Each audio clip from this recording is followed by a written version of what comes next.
بسم اللہ الرحمن الرحیم۔ الصلاۃ والسلام علیک یا سیدی یا رسول اللہ وعلی علیک و اصحابک یا نور اللہ، اللہم صلی علی محمد و آل محمد۔ درود شریف استغفار کو اپنی زندگی کا کامل حصہ بنائیے۔ کامل حصہ مینس کہ جس کے بغیر آپ رہ نہ سکو، پڑھیں اور پڑھتے چلے جائیں۔ کوئی مشکل ہو، پریشانی ہو، حاجات ہو، سوا لاکھ کی نیت کر کے پڑھیں، 70,000 کی نیت کر کے پڑھیں، چاہے مختصر درود شریف پڑھیں، چاہے درود ابراہیمی پڑھیں اور پڑھتے چلے جائیں۔ اور جب پڑھیں توجہ دھیان کے ساتھ پڑھیں۔ دیکھیے صرف زبان سے ذکر جو ہوتا ہے اس کا فائدہ آپ کو ایسے نہیں ملتا۔ اگر آپ کو کامل فیض چاہیے تو آپ کے جتنے سینسز ہیں وہ بالکل اٹینٹیو ہو کر درود شریف پڑھیں، یعنی درود شریف میں انوالو ہو کے درود شریف پڑھیں۔ آپ درود پاک پڑھ رہے ہو، آپ کی توجہ دھیان فوکس سب کا سب درود پاک کی طرف ہو، آپ اتنے اٹینٹیو ہو، آپ کی سماعت، آپ کی نگاہیں، آپ کی تمام باڈی پارٹس، آپ کا دل، آپ کا روح، سب کے سب درود پاک کی طرف متوجہ ہوں۔ اب اس کے بہت سارے طریقے ہیں جو ہم ملٹیپل ویڈیوز میں بتاتے رہتے ہیں کہ درود پاک توجہ دھیان سے کیسے پڑھیں۔ جب آپ ایسے درود پاک پڑھو گے نا تو کم تعداد میں بھی فیض کا دریا جاری ہو جائے گا، وگرنہ آپ لاکھوں درود پاک پڑھ کے بھی کہتے ہو کہ ہمیں تو وہ فیض ہی نہیں مل رہا، بے شک ثواب مل رہا ہے۔ تو فیض حاصل کرنا ہے تو درود پاک یا کوئی بھی ذکر بالکل آپ سمجھ لیں کہ اپنا آپ کامل توجہ کے ساتھ پڑھو گے، تب جا کر آپ کو وہ دروازے کھلنا شروع ہو جائیں گے جو بند ہیں اور جس کے لیے آپ درود پاک، استغفار یا کوئی بھی ذکر کر رہے ہو۔ ایک بہن کہتی ہیں کہ تقریباً کچھ عرصہ پہلے میں درس نظامی کر رہی تھی اور 3 سال درس نظامی کیا میں نے۔ اس کے بعد میری طبیعت عجیب سی رہنے لگی۔ کہتی ہیں کہ ذہنی کیفیت بدلنے لگی، اور ذہنی کیفیت اتنی میری بدل گئی کہ مجھے کچھ سمجھ ہی نہیں آ رہا تھا میرے ساتھ ہو کیا رہا ہے۔ میرا ذہن الٹا چلنے لگا، میں اتنی ٹینشن میں، ڈپریشن میں جاتی چلی گئی، اور بغیر کسی وجہ کے۔ میرے گھر کا ماحول بھی ٹھیک تھا، جہاں میں پڑھنے جاتی تھی وہاں بھی سب ٹھیک تھا۔ تو کہتی ہیں کہ مجھے کچھ سمجھ میں ہی نہیں آ رہا تھا کہ کیا ہو رہا ہے، اور میری وجہ سے میرے گھر میں مسئلے ہونے لگے۔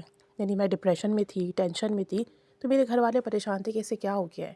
کہتے ہیں کہ میرے شوہر کی زندگی متاثر ہو رہی تھی، میرے معاملات بالکل ٹھیک نہیں تھے۔ میرڈ ہوں میں اپنے شوہر کو ٹائم نہیں دے پا رہی تھی، شوہر کے ساتھ میرا ریلیشن شپ خراب ہو رہا تھا۔ کہتی ہیں کہ میں بہت پریشان تھی۔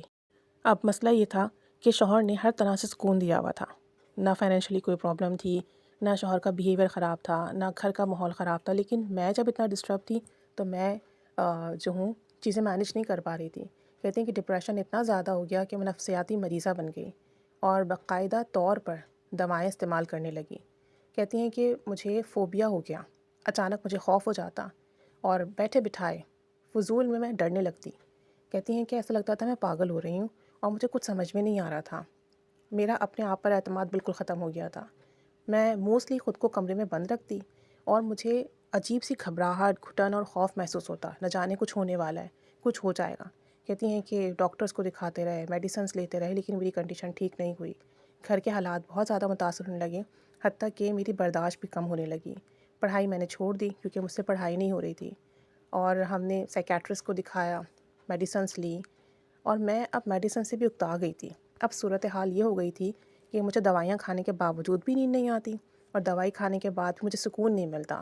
بیماریوں نے، پریشانیوں نے مجھے ہر طرف سے گھیر لیا، اور مجھے لگتا کہ میں ایک بند گلی میں کھڑی ہوں اور باہر نکلنے کا کوئی رستہ ہی نہیں ہے۔ کہتی ہیں کہ میں پاگل پن کی دہلیز پر کھڑی تھی۔ پھر اللہ تعالیٰ نے مجھ پر کرم کیا، فضل کیا، اور میری ایک جاننے والی میں سے ایک جو عزیزہ تھیں، انہوں نے مجھے مشورہ دیا کہ آپ درود شریف پڑھیے، اور درود شریف توجہ دھیان سے پڑھیے، پورا فوکس مدینہ شریف کی طرف ہو، درود پاک پڑھو، اپنی بیماری پر، اپنی پریشانی پر نہ ہو، اور درود پاک پڑھنے کی نیت کر لیں کہ میں 1.25 درود پاک پڑھوں گی، اور باقاعدہ سے پڑھیں، ایک دن بھی گیپ نہ کریں، اور نوٹ کرتے جائیں۔ کہتی ہیں کہ جب میں نے درود شریف پڑھنا شروع کیا تو پہلے ہی دن مجھے اپنے اندر پازیٹیو فیلنگز محسوس ہوئی، اور جو فوبیا تھا وہ فیل نہیں ہوا۔ کہتی ہیں اس سے میری امید بندی، اور کچھ عرصہ میں نے لگاتار جب درود پاک کا ورد کیا تو الحمدللہ میرے مسئلے حل ہونا شروع ہو گئے۔ اللہ تعالیٰ نے اپنے حبیب کے صدقے مجھ پر ایسا کرم کیا کہ میرے دکھ سکھ میں بدل گئے۔ 1.25 درود شریف مکمل کرنے میں نے کوئی کمی نہیں کی، بہت توجہ دھیان محبت سے پڑھتی چلی گئی، نوٹ کرتی چلی گئی، اور جو میں میڈیسنز کھا رہی تھی، جو مجھے سائیکیٹرسٹ نے لکھ کر دی تھیں، اس کی جو تعداد تھی وہ بھی دن بدن کم ہونے لگی۔ اور جیسے جیسے 1.25 درود شریف مکمل ہونے لگا، میری تقریباً تمام دوائیوں سے جان چھوٹ گئی۔ اللہ تعالیٰ کا فضل کرم ہوا، بہت ہوا، کہ زندگی میں سکون میں واپس آ گئی ہوں۔ دوبارہ میری زندگی، میری ہسبینڈ کے ساتھ ریلیشن شپ بہتر ہوا ہے، گھر کے معاملات اچھے ہوئے ہیں، اور سب سے بڑھ کر یہ کہ میرے گھر میں جو میری وجہ سے پرابلم تھی وہ ختم ہوئی الحمدللہ۔ کہتی ہیں کہ دل میں امید ہے اور خواہش ہے کہ رب کریم جلد از جلد مجھے مدینہ منورہ کی، مکہ شریف کی زیارت نصیب فرمائے، حاضری عطا فرمائے۔ اس کے لیے بھی انشاءاللہ تعالیٰ میں 1.25 درود پاک کی نیت کروں گی، اور درود پاک 1.25 نیت کر کے پڑھوں گی۔